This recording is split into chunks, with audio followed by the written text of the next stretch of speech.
Hey everyone, welcome back to another episode of Civilization Sunday. I'm Scott with the Get Dangerous crew, and in this episode we take Tecumseh through the next 15 or so turns. We learn a little bit more about the relationship between towns and cities, and we meet one of our neighbors. Thank you so much for tuning in each and every week.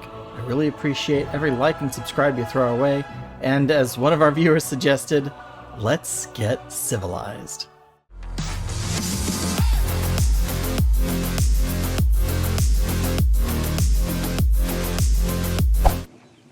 Hey everybody, welcome back to another episode of Civilization Sunday. This is Scott with the Get Dangerous crew, and we are jumping back in. We're at turn 19 with Tecumseh of the Mississippian civilization. So right here you can see our leader screen, and this is where we can review choices that we've made about our leader and our civ. So there are 4 different panels: diplomatic actions, independent powers we've encountered, our government, and then our unique abilities that are determined by our leader and our civ. So right now, the diplomatic action we have is that we're befriending an independent.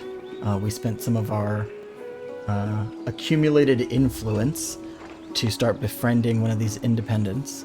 I don't remember which one we're befriending. I think it is Zertu.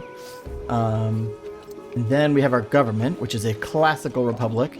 And then when we have a celebration, which is when we've accumulated enough happiness, you can see up here, we can choose one of these 2 effects. So either a plus 20% boost to our culture for 10 turns, which will help us learn civics and things like that, or a plus 15% production toward constructing wonders for 10 turns. So when we have a celebration, it lasts for 10 turns. This is similar to the, like, we love the king, we love the emperor, etc. kind of days that you could get in previous versions of Civilization. And then lastly, we have our leader abilities. We have this cool thing that I'm not going to try and pronounce, which gives us plus 1 food and production per age in settlements for every city-state we're a suzerain of, which is why we're trying to befriend an independent. First one to befriend the independent becomes a suzerain. So unlike in Civ 6, where you could like bid up and donate gold or whatever to take away suzerain status from somebody else, this is basically like whoever gets there first. So you can pay influence. If I click them, you can see we're in the process of befriending. So as I get more influence, I can spread it around, and that will increase my rate of progress. So I'm going at plus 2 per turn right now. If I spend 100 influence, this changes to plus 3, plus 4, etc. And this is the number of turns it will take. So at 12 turns from now, they'll become friendly.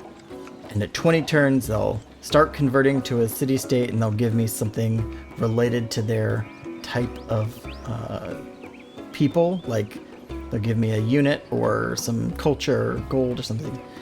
And then at 27 turns, which is a long way off, I become suzerain.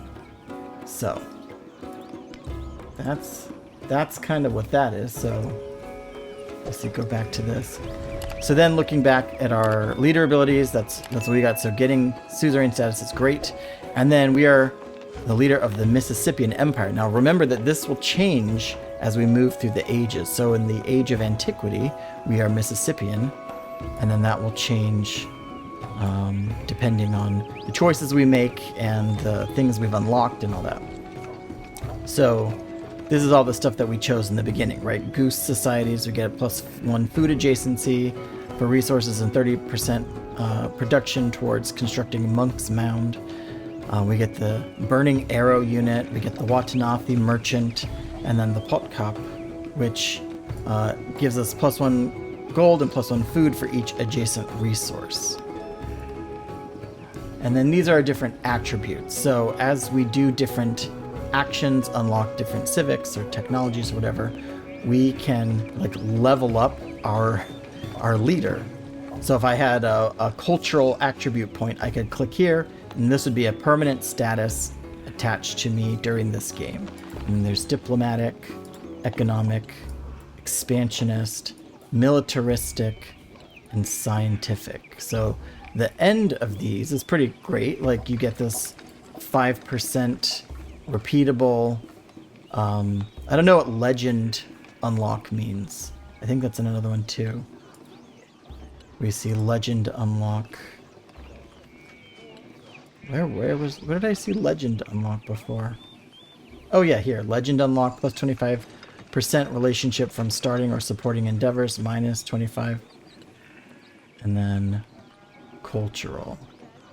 So you can, like, if you just keep accumulating cultural points or wildcard points, you can just keep clicking this, and your total culture just keeps ratcheting up. So great if you have a specific victory in mind. So right now we're following this legacy path, Wonders of the Ancient World. But if we look at this, we have these different legacy paths that we can go on, and this is kind of our progress as we move through these. So we gain a cultural legacy point for hitting each of these milestones. And for the culture victory, if that's what we're going for, we have these different steps to move through, right? These stages. So right now our objective is to build a wonder. You know, the winner or whatever of this would be housing 7 wonders. So this is construct a second wonder, construct a fourth wonder, and you guessed it, 7 wonders, which is a lot. But as you get through these things, you get different rewards. So even if you just get to one of these for each age, or for each of the different paths, then you avoid the Dark Age, which can be different. You know, that could be a different strategy. So then we have military, which is about having a lot of towns, and conquered settlements count double, so I'm going to track that one too. And then science has display 10 codices, which is the plural for a codex. So anyway, military is all about improving your strength. I think down here is, yeah, getting legacy points, all this. Oh, capturing an enemy settlement, training a siege unit, training for military units, assembling a full army. So this would be an army commander, and then loading units into the army commander. Science is about codices. So building a library, doing different research, researching and building. I don't know what a codex is. So that's probably like a great work or something. It's probably the equivalent of a great work. And then economic is resources. So we'll look at resources in a minute. So this is all about getting trade routes. Trade routes are how you get resources. So let me see if we have any. Oh yeah, we have marble here. This is a resource that we have. Camels over here. And the different resources do different things. So marble gives you plus 10% production toward wonders placed in grassland, tundra, and marine terrain. So this is flat plains, savanna. We're in Antarctica. So if you're in the right environment, like this is oasis, all that. So, and then here are the resource allocations. So as we get, I don't know how Empire resources work. I think that just applies across the board to everybody. But then you have location-specific resources. So in our capital, so our only settlement we have cotton, which gives +2 food and +2 production. So if I were to click this off and put it over here to reassign it, we would see that hit here. You can't change these out anytime. You have to wait until a new resource is acquired, and then you can shuffle around. So there's definitely some advantage. Depending on the resources you have, you might say, hey, I want to make this settlement a science heavy. I'll load a bunch of stuff in here, or production heavy or whatever. So right now, we got Napoleon over here, and we're going to want to expand and snatch up some of these. Get some ivory, get some silk, incense. They all have different benefits here. Oh, that's I was like, who's that? Oh, that's me. All right, let's see our narrative choices, which again, these are ripped directly from Beyond Earth. I'm surprised I have not seen anybody else point that out. I'm sure they are. I don't watch a lot of Civ YouTubers. All right, so this is our narrative choice, the Panther's Way, which I think is what Tecumseh means. Stargazers point to the heavens as a comet streaks across the sky. Turning to Tecumseh, they see the celestial panther reflected in his eyes, pouncing through the stars. With a swell of pride, he watches his namesake disappear with a trail of fire. So we can choose, either we get 150 gold, or we gain a warrior. I'm gonna gain a warrior. That seems like a easy choice for me. I'm not sure which way I'm gonna go, because it's what did I choose? Diplomatic. What does it say? Diplomatic and militaristic? It should say that up here. What are you? Oh, anyway, we can also click this and learn about Napoleon. So we can see what his abilities are, what his government is, what our relationship is. Oh, it's the third person. So we have a plus 20 because we met each other and we shook hands. So yeah, okay. Next turn. Sorry, I'm doing so much of the kind of like game stuff in addition to actually playing. Alright, so Napoleon wants to do the action of starting a cultural exchange. So if I had 60 cool points, then I could say, yes, I support this, and then we each gain 6 culture per turn. Since I don't, I only have 25 influence, I'll say, yeah, I accept this, I'll get 2, and then he gets 4. So it's to his advantage to extend this. I can't support him in this, but I'm like, yeah, we can do a cultural exchange. All right, so now to choose our production. So we have unique improvements. We can build the pot cup. I am going to apologize for butchering some of these names just in advance. So we can now build this, a Mississippian unique improvement. Unique improvements are placed atop of existing improvements or rural tiles and typically synergize well with our civilization's specialties. So if I click tell me more. Okay, so unique improvements are provided by civ-specific improvements or city-state suzerain rewards. They must be built through the production queue and overlaid onto regular improvements like a farm or woodcutter or something like that. They can't be built on all improvements. For example, step pyramids can only be placed on tiles with a natural happiness yield. Interesting. Unique improvements do not remove yield bonuses from basic improvements, so building them over basic is beneficial, but they do replace other unique improvements on the same tile. Okay, so we are going to, and this ageless I think means it sticks around even as you transition ages. Dang, Brickyard does a lot. But right now, so we're going to look at the pot cup. That's our unique improvement. So it gives a +1 food for each adjacent resource. And it does not remove warehouse bonuses on a tile. I'm not sure what that means. We have a farm here. So this would build, it would build over the farm. So isn't that bad?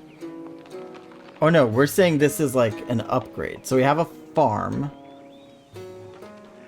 and if we build this on top of the farm, then it's like an improvement to just having a farm.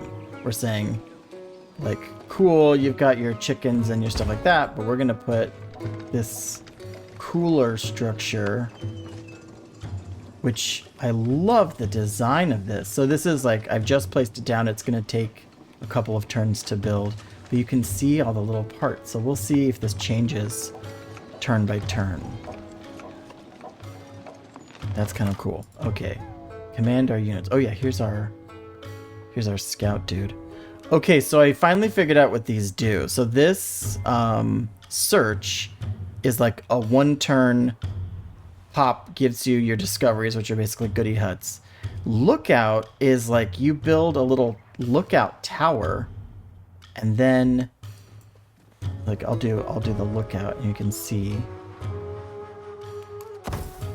he like builds a little scout tower, and then he's got this +1 sight, so he can see a little further. So this is probably something you'd want to do on the edge of your settlement, is have your scout as like a lookout, and then you would see a unit pop up here instead of waiting till they're right next to you.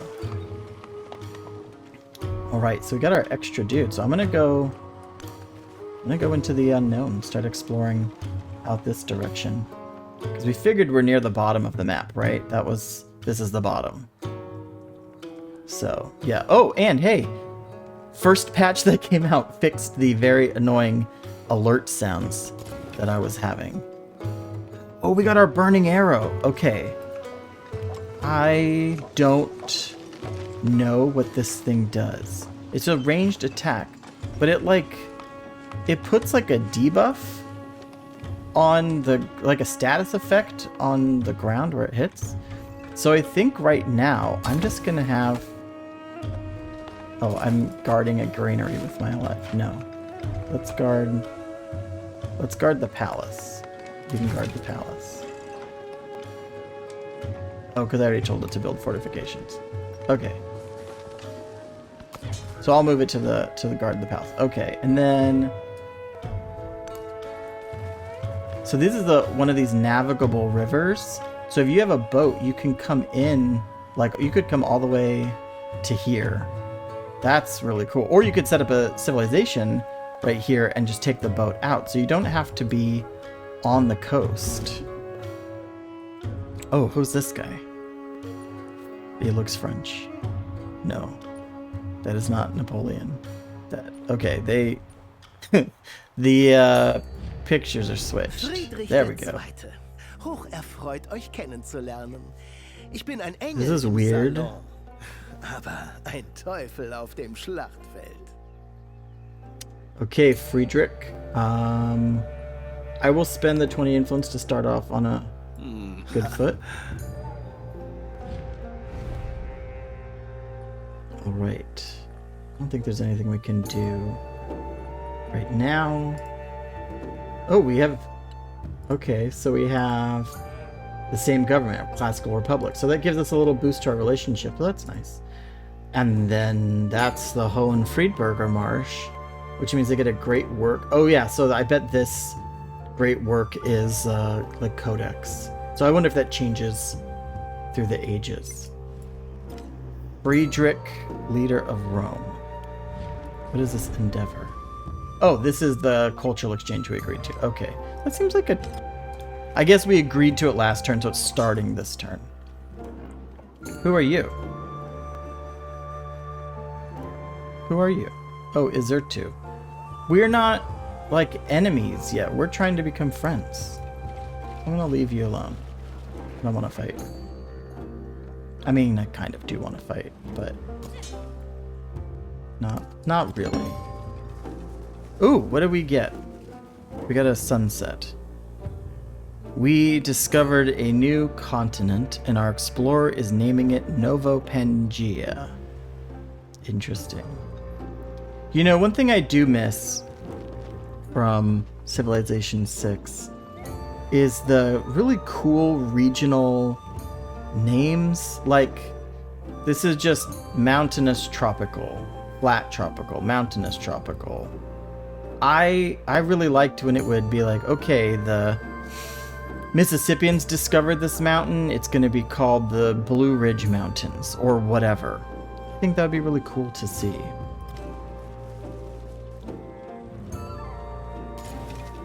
Alright, so here, build your fortification on Cahokia. Fun place! You can actually go here to Cahokia. That's a real place. I suppose these are all real places. Oh, look!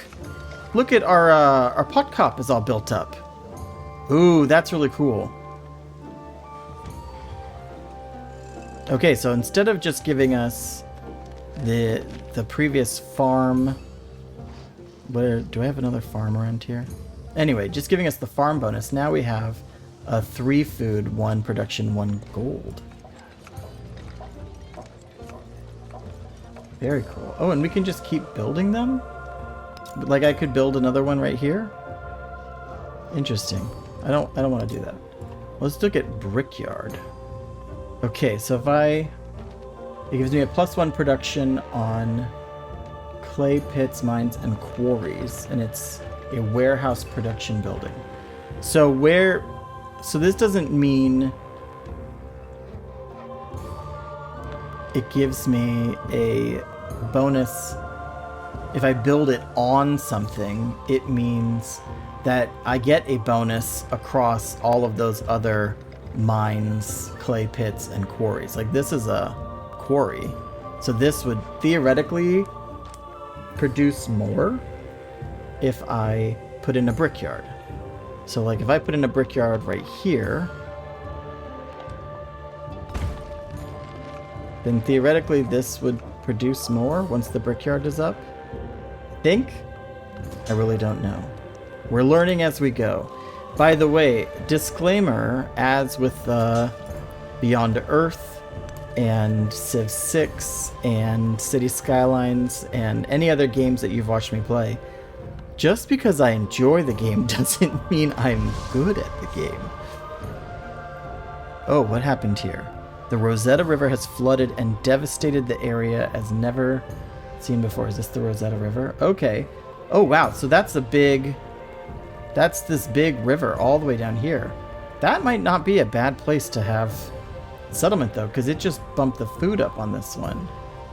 Or production or something went up. Right here's... Interesting. Okay. Okay, I feel like the turns just disappear. I'm not saying I need a big thing that says, like, turn 10. But... Ooh. Coastal edifice. Okay. But I feel like the turns just slide on by. Like, my other thing should be done now, right? The brickyard?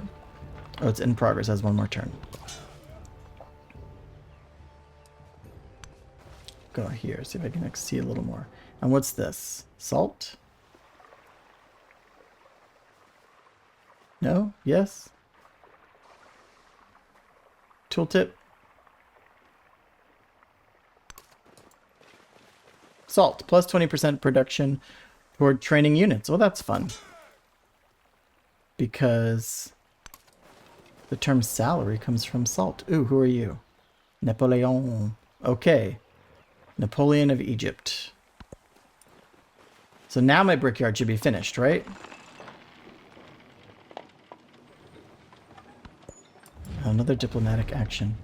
Okay, so Friedrich Baroque wants me to open my borders. And they'll pay me a fee. Yeah, that's fine. You can pay me a 2 gold per turn tax. Alright, so now my brickyard is going. So did this... Oh yeah, look, the production went up. So now the production on this is 2 instead of 1. Okay. That makes more sense. Okay, so if I build another pot cup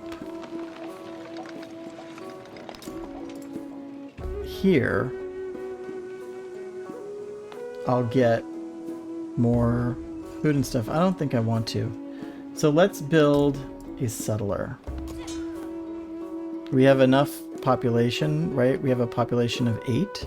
So we'll build a settler and we'll go start making... I want to snag like one of these over here. Horses or camels, which is good. Start getting more resources. Because I'm not sure... Studying mysticism. So I'll do probably discipline next. I'm not sure if I want to go like culture or military. We'll see. There is another world, but it is in this one. All right, so we get. So this is like a thing you get no matter what. This is a new building we can put in, and this is a social policy, I guess. I can choose priesthood. Yeah, I think that's a social policy I remember from before. Okay, so then we can get an altar, and then we unlock He was the founding a first to pantheon. construct a Oh, wall and we got masonry at the same 80 time. miles Okay, in length, so which was it to just gives us separate the +1 production on barbarians mines and from the quarries, Romans. and we can build pyramids. Are these wonders? I don't know if the square around it means it's a wonder. Ancient walls is obviously not a wonder. I don't know if these are just fun shapes or what. But either way, we got +1 production on mines and quarries. So our production should go up. Okay. Government. So our people are open to a policy change. Yeah. Okay, relationships agenda. So it looks like our relationship with Friedrich has changed due to their agenda. Remember, you may not need to directly communicate with another leader for your relationship to strengthen or deteriorate. You can check their profile for more information on the status of your relationship and their agenda. And we have happiness. Happiness measures our satisfaction. Settlements send you excess happiness. After enough excess happiness has been accrued, you will earn a celebration. Settlements with negative happiness will receive yield penalties. To earn happiness, settle near fresh water, slot resources that grant happiness, construct happiness buildings and wonders. Poor management and ongoing wars can reduce happiness. Don't fret, advisors are here to monitor happiness and alert you of issues. Okay, so right now our 2 social policies are charismatic leader and tool making, but if we wanted, we could swap one of these out for priesthood. Okay, or happiness. We have 1 turn left in our celebration. And then crisis. I don't know what this is, but my guess is this looks like it's maybe 75% of the way through the age. So when we get like 3/4 through, crisis will happen. Wonder what kind of crisis we'll get. Oh, so our relationship with Friedrich has changed. So it's now...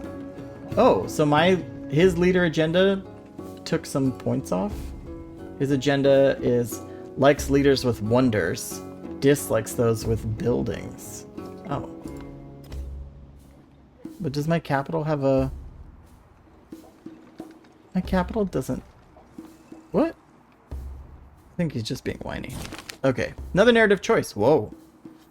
A new prophet rises from a death-like slumber. Shedding his old life, he relates a vision of a forked road. One path leading to joy, the other misery. He repeats the warning sent through him by the Master of Life. Some evils cannot be redeemed, but the future may yet be saved. Tecumseh listens closely to the prophet's words. Then, extending a hand, he helps his brother to his feet. So, evil shares one fate, defeat. So we have to defeat 3 units, and we get +1 warrior for choosing this. Only through unity can enemies be overcome, become suzerain of an independent power. So we get +50 influence, and that begins a quest. And then the people may interpret this vision as they will. Which just gives +1 production in all settlements. And I think that's probably... and I think if we start a new settlement that will start with a +1, it probably is a +1 to current settlements. I think I like this because there's not a lot of units around for me to fight.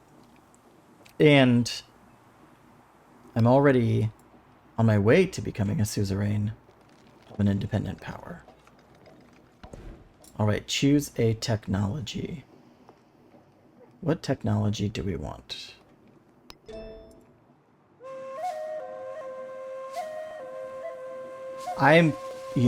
if you watched me play this before, you know I am very partial to sailing.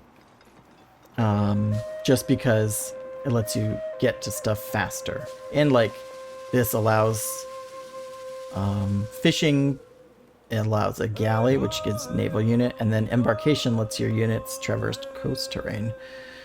I think I'm gonna go sailing, because I want to get to bronze working, because I want this burning arrow tier 2. So I think that's the path for me. Alright. And I'll choose a civic. So we have, which is really cool, I think we're going to go discipline. But we have these Mississippian civics as well. So we have earthworks, and the Wahi and the Kananaha, which is really cool that these are specific to our civilization. So if I do the mastery of this, like Earthworks level 2, then I can get the Monk's Mound, which is really cool. And we know we get like a bonus to that. But I'm going to do Discipline, because I want to get an army commander. And I want this survey ability. Yeah, I think that's the way to go. Okay. And choose a pantheon. All right. So somebody already chose fertility rites. God of the Forge, God of Sea, God of the Sun. Oh, and someone chose Monument to the Gods already. God of the Sun seemed like a cool one. +1 culture, food, gold, happiness, production. Wow. Okay, sorry. Pantheon. It's time to choose a pantheon to represent the ethos of your civilization. Once you or another leader has chosen one, it becomes unavailable. Most pantheons require an altar building to function. Yeah, so these are all like altar. So if I choose God of the Sun, for example, which I think I might do, that looks pretty awesome.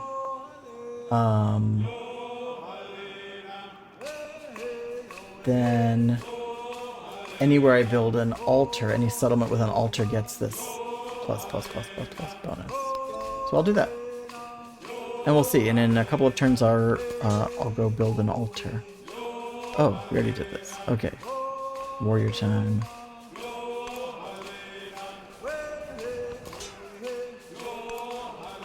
This is like...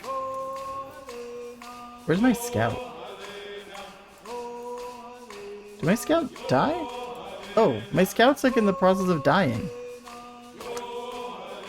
You guys... Oh, because I put him on lookout! Oh no! I put him on lookout and then promptly forgot about him, and he's being here dying from Izertu. You guys, that's a... I should get alerted when my people are being attacked. That's not okay.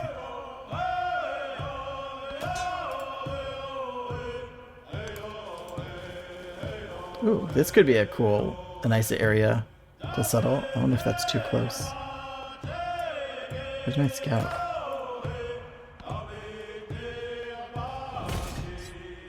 Ah! Okay. Settler. Your new settler is ready to expand the reach of the Mississippian civilization with a new settlement. As with the first, look for fertile land with good yields and close access to water. Alright, so let's click on him. Okay, so this is the settler lens. I love how all the places it calls out for being great are not near fresh water. Whereas I'm like, yeah, let's go right here. That's fresh water. It sounds like fresh water does not limit population. It's happiness. It would be nice to be here and then have like a choke point across. A wine gives happiness. This would be, what, dyes, salt, fish, dates, camel. That's not a bad place. That's a chock full of resources, and it gets me on the water, which is not bad at all. Okay, and now we get to grow our city. So we can't do specialists yet. But what we can do is choose. So if we choose this one, we get this resource. But then it chooses the direction we expand in, right? So there aren't really any other resources. Right? Ivory would be nice. So I think I'll choose this and see if I can kind of grow in this direction. And then that gives me another cotton, right? Yeah, so now I've got 2 cotton. Very cool. Okay. And our production. Okay. Oh, and so we got some more things now. I think I'm going to do the altar. And wow. This is what we get for going sun god. Okay, so this blue means this is an open spot. So I can do a saw pit and an altar, a brickyard and an altar, a granary, or palace. I think I'm going to do it with the palace. Which has our temporary fortification. So now we'll have an altar that's building out. That's really cool. Okay. Dude, flee.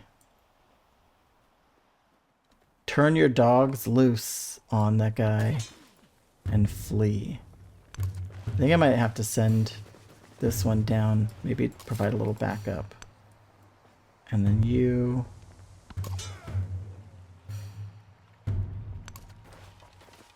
Do you want to go scout in this direction? I like how the mountains provide a block so you can't see. Very standard. Alright, I think after we get this settlement going, then we'll probably call it for the day. Can I get and settle? No, one more turn to settle. Maybe should I send my burning dude? Oh, he moved with a quickness. Oh, there's another person. Hello. Chan Chan. What's up, Chan Chan? At least it's a warrior that can face off if they wanted to fight. Oh, and who are you? Is there two? Whoa, you like came around and flanked me. Okay, run to safety, little scout. You build. Alright, expansion.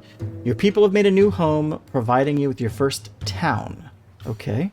So like a city, food from the settlement allows you to expand into nearby tiles. However, buildings and units in towns can only be purchased with gold.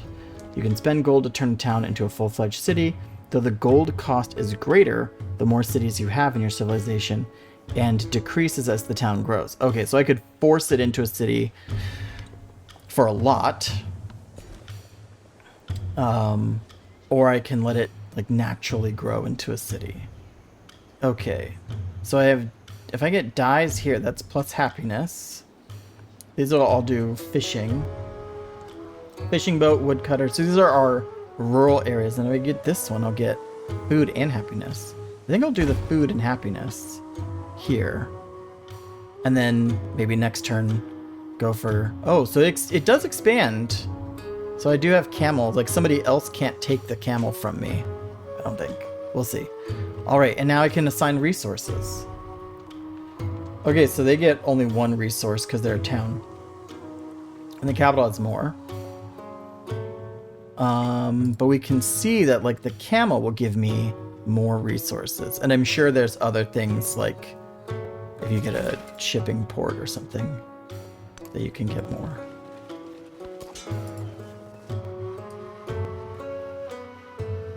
I feel like I need to defend just in case that Azurtu dude comes through.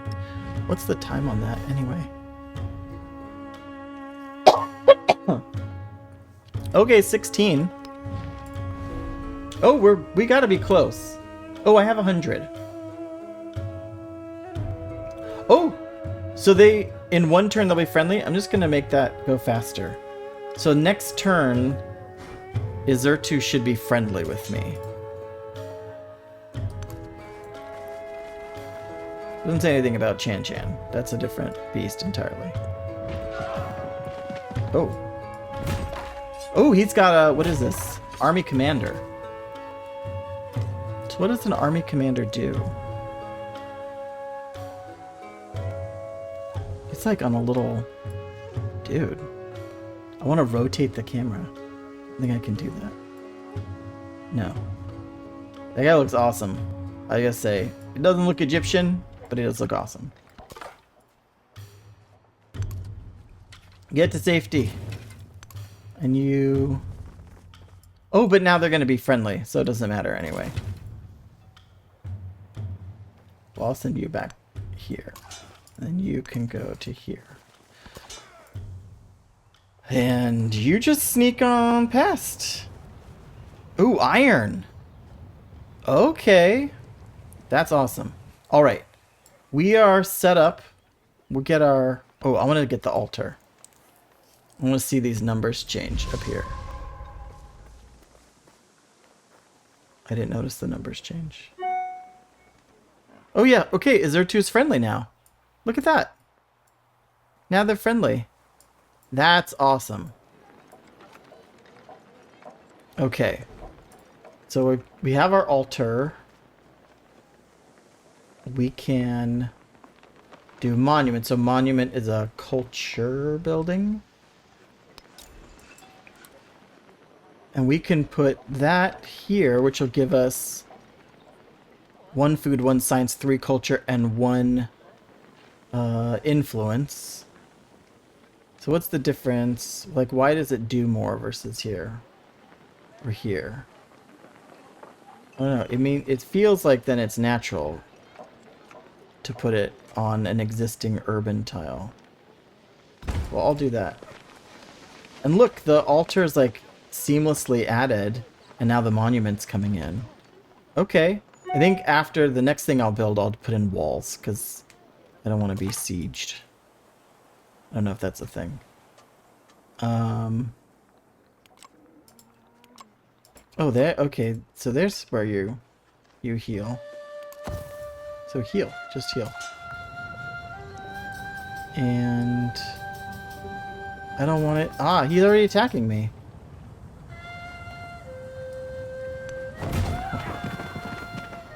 Dude, I like that, like, bull rush. Okay.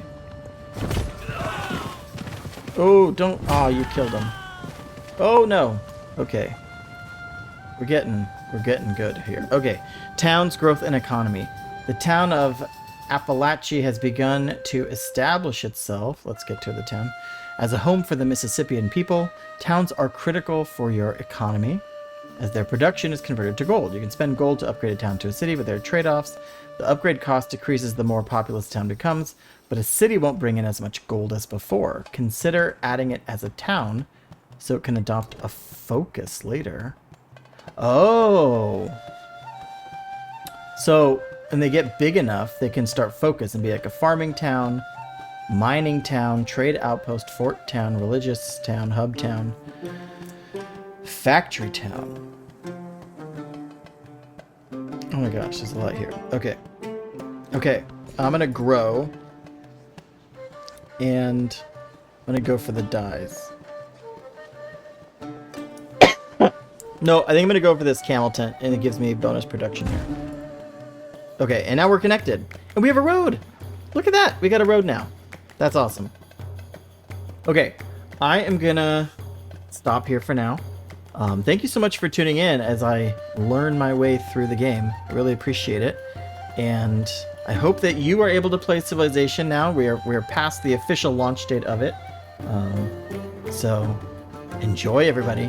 Take care.